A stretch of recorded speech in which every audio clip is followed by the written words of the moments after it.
Bonjour, nous allons commencer cette vidéo qui va traiter des environnements continentaux. Il va y avoir toute une série de vidéos sur cette partie de cours, et dont la première partie va se focaliser principalement sur qu'est-ce qu'un environnement continental et comment forme-t-on le matériel sédimentaire qui va nourrir ces environnements, les dépôts en fait, de ces environnements continentaux qui vont nous permettre de les retrouver dans le registre géologique.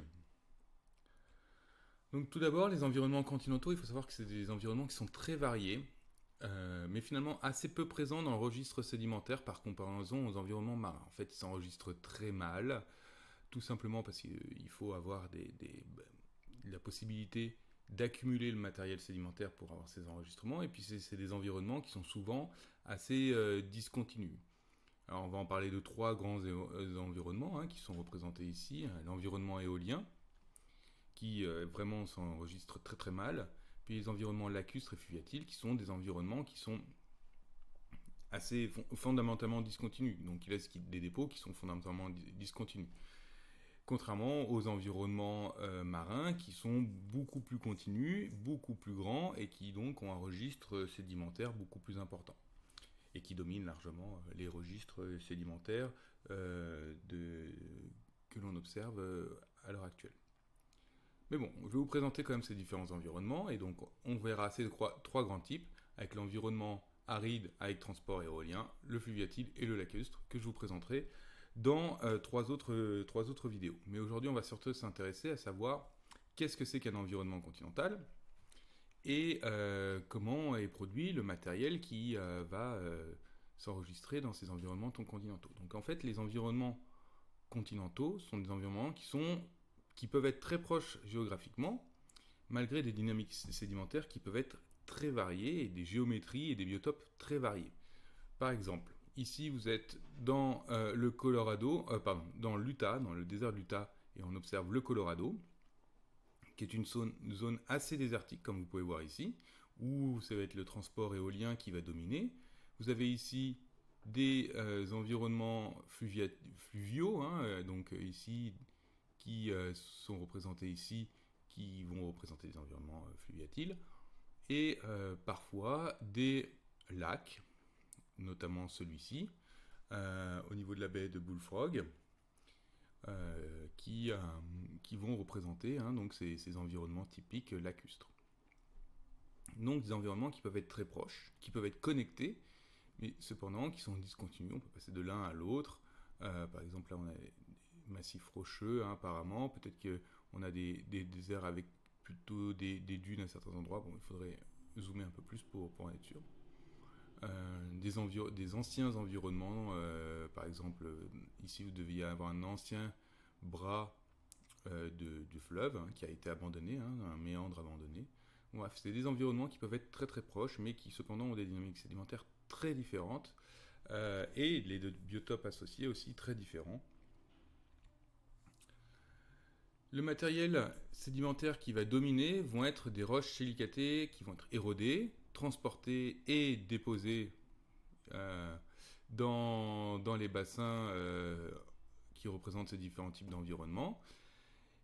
Et on va pouvoir reconnaître ces environnements, notamment parce que ce matériel silicoclastique va être organisé de manière particulière, à petite échelle, à moyenne échelle, à grande échelle.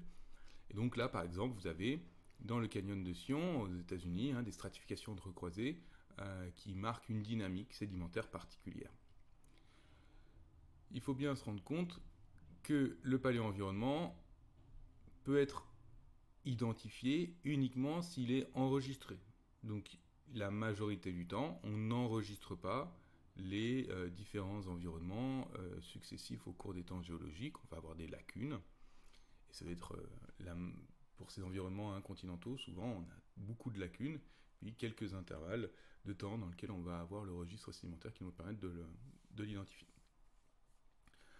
Alors on va donc avoir du matériel silicoclastique, mais comment est-ce qu'on produit ce matériel sédimentaire, ce matériel silicoclastique? Eh bien, on va le faire par transformation, par altération d'une roche source qui va être transformée par différents processus physiques, chimiques et ou biologiques, qui va nous donner un résidu au final, et ce résidu va pouvoir être transporté ou laissé sur place dans nos environnements continentaux. Alors, lorsqu'il va être laissé sur place, on va dire que ce résidu est autochtone, et lorsqu'il est déplacé, on va dire qu'il est alloctone. Alors on peut avoir aussi du laisser sur place avec un apport d'une autre source, et dans ce cas-là, on va dire para-autochtone. C'est un mélange un peu entre les deux. On avait déjà parlé du processus de transformation physique lors des environnements glaciaires où la roche était principalement fracturée, parce qu'il n'y avait pas de transformation chimique. La majorité du temps, c'était des transformations, la quasi-exclusivité des environnements glaciaires se fait par transformation physique, fracturation des roches en plus petits morceaux. Donc c'est exactement ce que l'on observe ici, et c'est un processus que l'on retrouve dans d'autres environnements que l'environnement glaciaire. Donc on va avoir des fracturations par des fissures macroscopiques, microscopiques, notamment liées à la gélifraction, donc c'est lié à température. On va avoir aussi des fracturations qui vont se faire par l'activité biologique, notamment les racines qui vont pouvoir fracturer les différentes roches sous-jacentes. La fracturation par la température, c'est la thermoclastie. Je vous avais oublié de vous donner le terme. Alors que la fracturation par le gel, c'est la cryoclastie. Et on va avoir la possibilité d'avoir des minéraux secondaires qui vont se mettre en place et qui vont fracturer cette roche. Alors si c'est des argiles, on va avoir de l'argiloclastie, et puis si jamais c'est du sel, ça va être de l'alloclastie. Donc moyen de fracturer la roche de plein de manières différentes. Donc là c'est un processus principalement mécanique, donc c'est la physique qui va transformer notre roche source en une roche résiduelle. Mais on a aussi une altération chimique qui est variable en fonction des environnements, où là, cette fois-ci, on va avoir la transformation de nos minéraux primaires en minéraux secondaires, sous l'action principalement de l'eau par hydrolyse. Donc on a une succession type d'altérabilité des minéraux, en fonction de leur résistance à l'hydrolyse, où vous avez l'halite, qui est très peu résistante. Vous mettez de l'eau, elle commence tout de suite à s'altérer, et vous avez votre Na et votre Cl qui vont se séparer. Et puis vous remontez, vous allez avoir notamment dans les minéraux communs l'olivine qui s'altère très facilement, ou les plagioclases. Et lorsque vous remontez, vous avez aussi la muscovite, la goethite. Et puis souvent, en fait, ce qu'on va observer, c'est que le quartz, lui, s'altère très très mal. Donc on va souvent retrouver du quartz dans nos environnements, dans nos dépôts continentaux, par des roches silicatées. En fait, ça va être du silicoclastique qui est dominé, très largement dominé par le quartz. Et après, on va voir d'autres minéraux qui vont être plus ou moins bien conservés en fonction de l'altération, de la puissance de l'altération chimique. Et tout ça, tous ces minéraux vont être transformés en fait en argile. Donc vous avez eu la possibilité d'avoir une altération chimique qui va être aussi liée à l'activité biologique. Cette transformation est typiquement liée à l'action d'acides organiques qui vont accentuer l'hydrolyse, tout simplement. Ça s'appelle l'acidolyse. Et on va avoir la possibilité d'avoir des complexes organométalliques qui vont se lier à des substances organiques solubles appelées chélates, qui vont se former pendant l'altération. Donc on appelle ça la complexolyse. Donc des transformations liées aussi à l'eau qui va être accentuée par l'activité biologique. Alors la dissolution de ces différents minéraux va amener à une perte d'ions, avec le sodium qui est très très mobile, et puis le calcium, le magnésium, le potassium, pour aller vers l'aluminium qui lui l'est beaucoup moins. Mais cet ordre de mobilité va dépendre aussi d'un minéral à un autre, et elle va être fonction du pH, donc c'est pas une règle immuable. Mais sachez que tous les ions n'ont pas la même mobilité. Donc on va en perdre préférentiellement certains par rapport à d'autres au fur et à mesure que l'altération avance. On va avoir différents types de dissolution. La dissolution congruente qui va affecter tous les ions de façon égale. Le minéral laissera alors un vide dans la roche qui le tient. On va avoir la dissolution incongruente. Cette fois, on va avoir certains ions qui vont être extraits et d'autres qui vont être conservés. Et donc, on va avoir un minéral secondaire qui va occuper soit partiellement, soit totalement l'habitus, hein, c'est-à-dire la place laissée par le minéral primaire. Hein, c'est une transformation. On a la lixiviation. Cette fois-ci, on va avoir des ions dissous qui vont être évacués par solution dans les pores ou les fissures. Et on peut avoir la formation d'un minéral secondaire dans les vides. C'est ce qu'on appelle de la néoformation. Et puis vous avez de l'épigénie aussi. Et là, c'est lorsqu'on va avoir un minéral secondaire qui va se former au sein ou aux alentours ou au sein d'un minéral primaire. Et là, par exemple, vous avez une coquille d'ammonite avec de la pyrite, qui est une transformation. Cette pyrite arrive secondairement dans les processus d'altération. Et cette pyrite, d'ailleurs, peut être redissoute, remise en solution, hein, notamment par l'action de l'eau, par l'oxydation et l'hydrolyse. Nos minéraux secondaires, hein, donc qui vont être largement dominés par des minéraux argileux, vont dépendre de la composition la composition primaire des minéraux. Donc forcément, si vous n'avez pas d'aluminium dans les éléments primaires que vous avez altérés, vous n'aurez pas d'aluminium à la fin.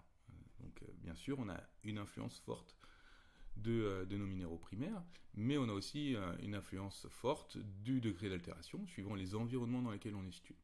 Alors vous avez la possibilité d'avoir des minéraux argileux phyllosilicates type 2,1, c'est-à-dire qu'on va avoir 2 couches de silice tétraédrique pour une couche d'aluminium octaédrique. C'est des minéraux argileux à couches, on va dire, mélangées, comme l'illite ou la vermiculite, la smectite, la chlorite, dont vous avez peut-être entendu parler. Vous avez les minéraux argileux phyllosilicates 1,1.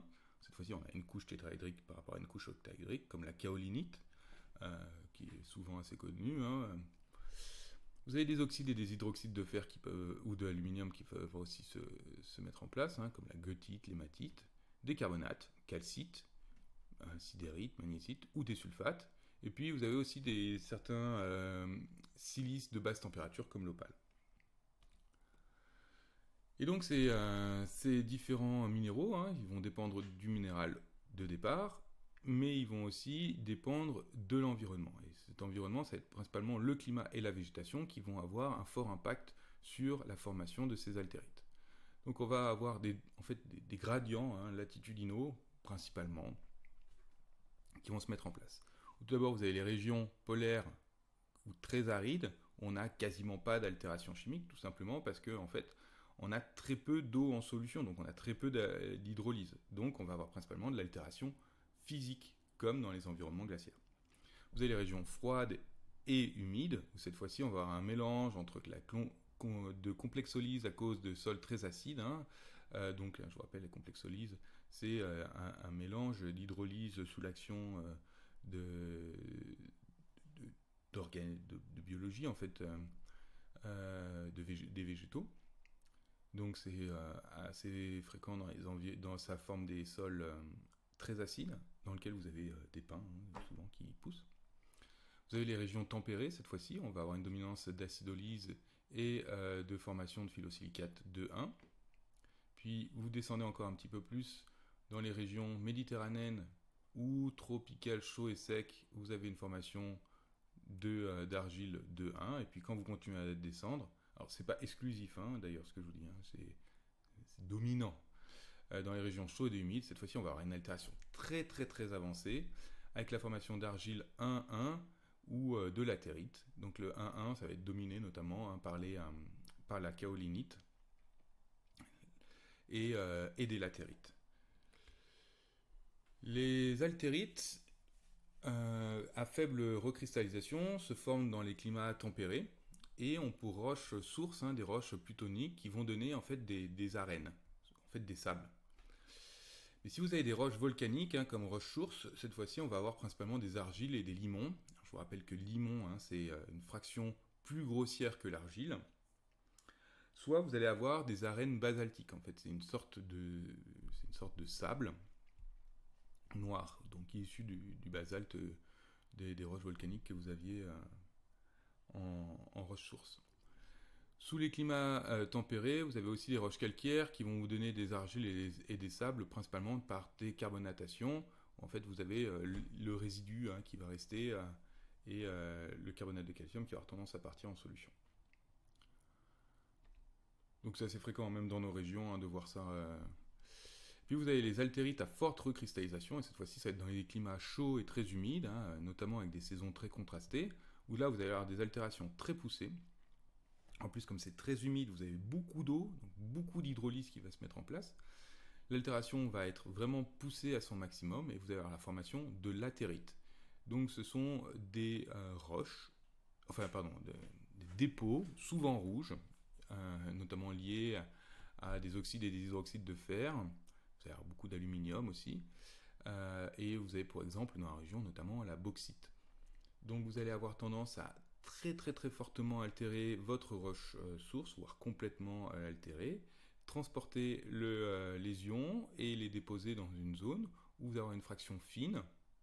Alors vous pouvez avoir des sables associés, mais vous allez avoir une fraction préférentiellement fine, riche en fer et en aluminium, qui va avoir une tendance à être rouge, et pas exclusivement, qui va vous donner donc des sols particuliers.